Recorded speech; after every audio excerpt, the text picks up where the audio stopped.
L'alpinisme. Depuis toujours, l'homme a voulu gravir des montagnes, et ce, quelle que soit la difficulté. Depuis la première ascension en 1492 du Mont Aiguille dans le Vercors en France, avec l'arrivée de l'escalade moderne et des nouvelles techniques d'entraînement, l'homme repousse toujours et encore les limites de cette discipline. Gravissant des sommets toujours plus durs et les ascensions devenant trop nombreuses, ces pionniers ont alors décidé de répertorier dans des livres des informations utiles afin de permettre aux corps des futurs de mener à bien leur mission. Une ascension n'est désormais plus qu'une ascension, mais est définie par un nom, un versant, une longueur, et surtout un système de cotation complexe, prenant en compte des facteurs tels que la difficulté maximum, la dangerosité générale ou encore l'équipement en place. Cette cotation s'étend de facile à ABO pour abominable et est majorée ou minorée d'un plus ou d'un moins, affinant davantage la cotation. Maintenant que le contexte est posé, dans cette vidéo, nous allons tenter de gravir 3 grandes voies côté extrêmement difficiles en 2 jours. Bon bah les gars, ça y est, hein, mercredi soir, demain c'est le grand jour, on attaque les grandes voies, très excité en tout cas. Il est 21h, on va essayer de pas trop tarder, genre 22h max. Réveil ouais 5h30 pour essayer de partir un peu tôt quoi. Pouah, terrible. On est fin août, je me suis caillé le cul cette nuit, c'était assez hardcore. Et là on est parti pour le petit déj, de quoi prendre plein d'énergie.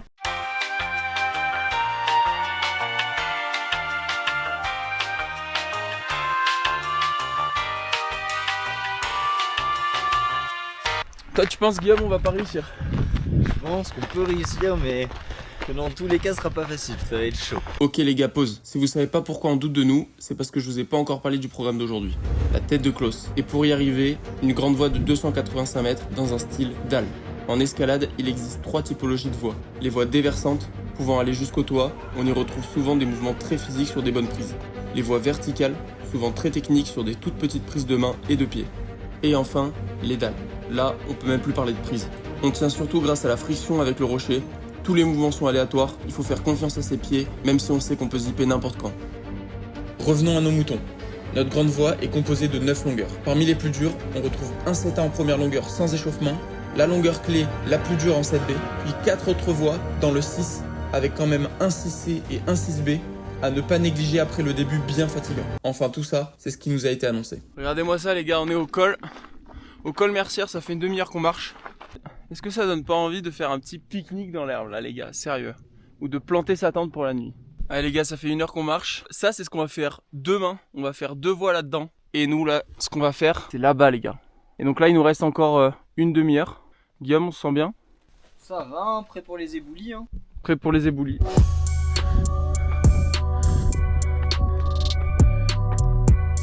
Ça fatigué là. Ouais. Allez les gars, c'est parti, on est arrivé au pied de la voie.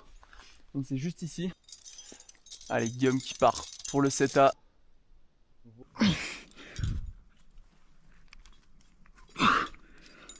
Ça a l'air lisse hein. Ah les bâtards, ça casse les couilles. Quand genre t'es debout bien et le point il est trop loin. Genre vraiment c'est un pas, genre c'est un crux quoi. Et le mec a mis le point trop haut, s'il a récupéré un rappel. Et il s'est pas rendu compte que c'était trop loin. J'ai le seum, j'ai pas envie de tomber. Fais gaffe hein, genre quand tu vois que je commence à grimper sur moi en mode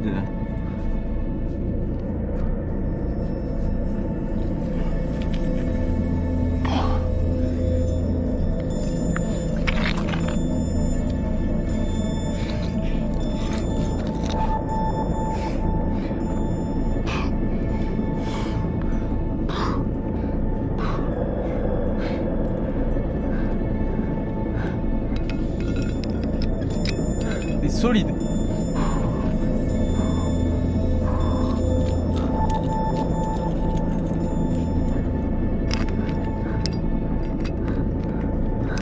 Yes poulet. ça fait du bien. Après encore 20 mètres hyper soutenus et bien engagés, Guillaume arrive enfin au relais de la première longueur. Ok.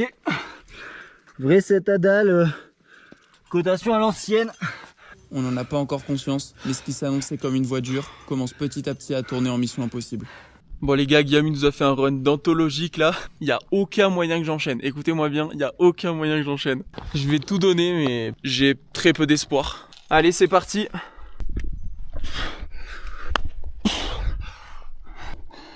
Je sens plus mes mains, je sens plus rien. Prends sec en 2-2. Bon, l'enchaînement s'arrête ici pour moi les amis. Le fait d'avoir assuré Guillaume m'a refroidi et en grimpant, j'ai eu trop froid aux mains. Dans tous les cas, il faut pas se mentir, j'avais pas le niveau pour enchaîner cette longueur dans ce style si particulier. Je vous épargne la suite, mais c'était bien laborieux à l'image de ce passage.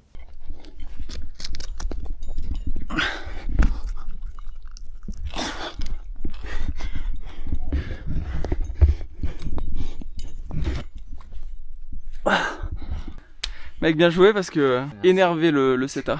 Là, c'est à mon tour de faire un CISA qui a l'air pas très bien équipé.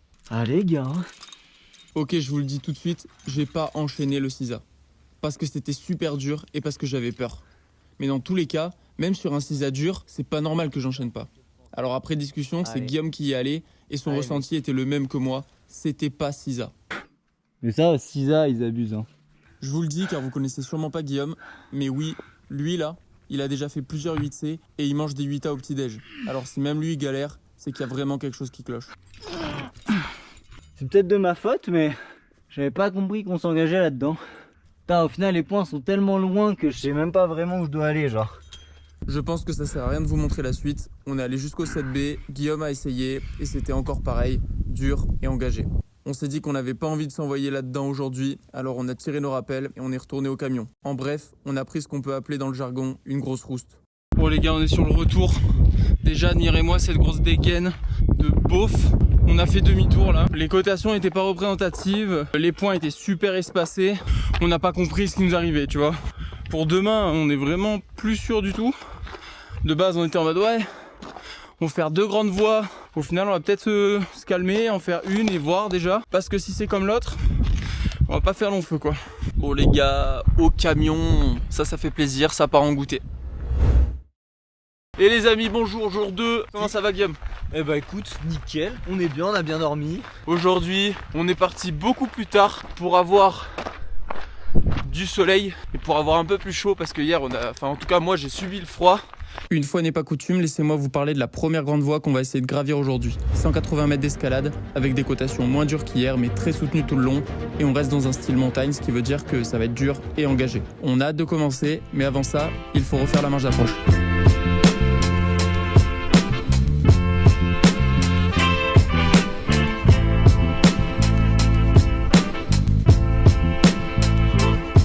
Ça y est les gars, on est au pied de la voie.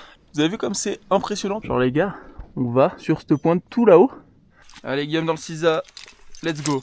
La première longueur en CISA est assez bien passée, même si on n'est jamais très serein de grimper 5 mètres au-dessus du point. C'est moi qui repars en tête pour la prochaine longueur en 6B et vous allez voir qu'à cause de l'engagement, encore une fois, je me suis livré un gros fight.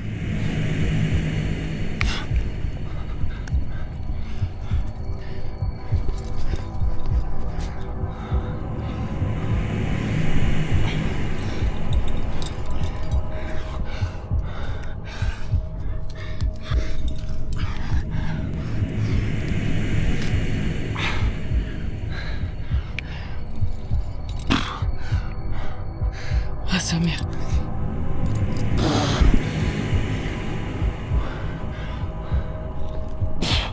Ah.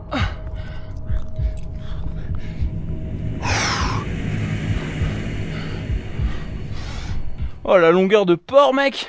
Les gars, je suis trop fier de moi. Vraiment, elle était super dure, j'ai fait confiance à mes pieds. Là, j'attends que Guillaume me rejoigne, mais normalement, ça devrait pas être trop compliqué pour lui. Effectivement, pour Guillaume, le 6B aura été une formalité. Mais il ne faut pas qu'il se repose sur ses acquis, car il va aussitôt partir dans la longueur la plus dure. Ainsi, c'est plus bien tenu.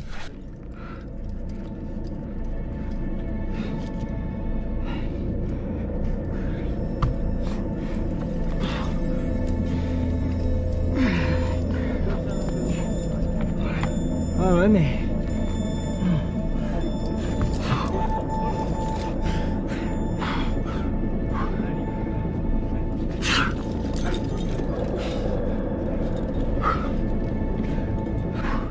Petit taquet.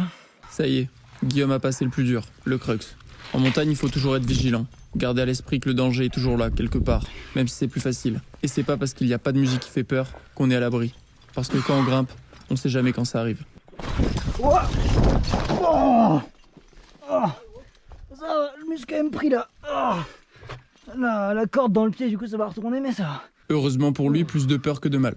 il arrive tout de même à rejoindre le relais et maintenant c'est à moi d'y aller. Ok Olivier. Pour le coup, là où Guillaume était tombé sur une faute d'inattention, je tombe car la voie était dure et que j'ai pas très bien grimpé.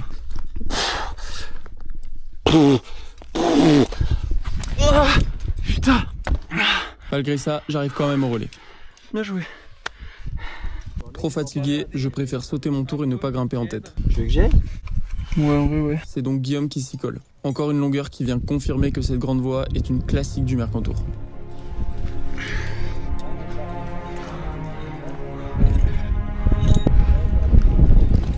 Le 6B+ est bien passé. Le fait d'être en second m'a bien aidé car la faire en tête aurait été dur pour moi. On se retrouve donc à l'avant-dernier relais, prêt à enchaîner cette ultime longueur.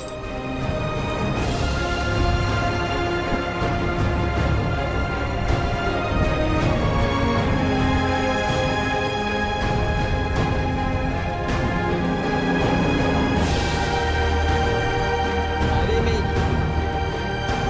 Allez vas-y donne tout là, allez.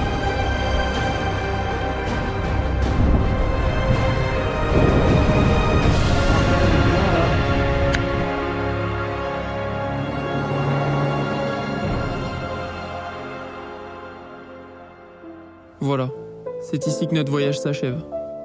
Trop de temps passé dans la première grande voie, on décide de ne pas tenter l'autre. J'espère que grâce à cette vidéo, j'ai pu vous montrer ce que pouvait représenter une ascension comme celle-là pour un grimpeur. La peur, le danger, mais aussi et surtout le dépassement de soi, la joie, la beauté et la nature.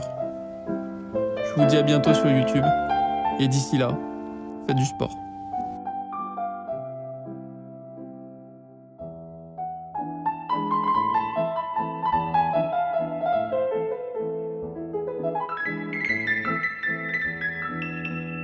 Mais tu sais, ça a déjà dû m'arriver de tomber sur une vidéo de Lena Situation, d'en regarder genre 10 minutes.